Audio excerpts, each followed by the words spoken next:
săvârșit. Odihnește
cerurilor și iertarea păcatelor noi.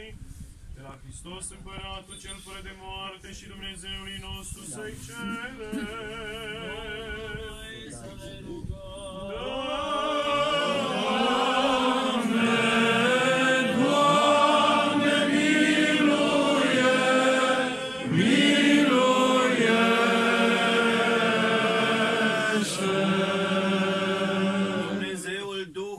Și altul trupul care le-ai călcat moartea și pe diavol ai surpat și ai dăruit viață lumii tale. Însuți, Doamne, odihnește și sufletul adormitului robului Tău, Arsenie, protosinghelul Părintele nostru.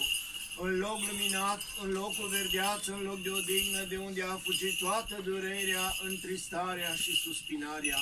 Și orice greșeală a săvârșit el cu fapta, cu cuvântul sau cu gândul, ca un Dumnezeu bun și iubitor de oameni, iartă-i lui. Dumnezeu să-l ierte. Este om care să fie viu și să nu păcătuiască, numai Tu singur ești fără de păcat. Dreptatea Ta este dreptate în veac și cuvântul Tău adevărul. Toți că Tu ești învierea și viața și odihna adormitului robului Tău, Arsenie, protosinghelul Părintele nostru, Hristoase Dumnezeul nostru, și Ție slavă înălțăm, împreună și celui fără de început al Tău, Părinte, și preasfântului și bunului și de viață Făcătorului Tău Duh, acum și pururea și în vecii vecilor.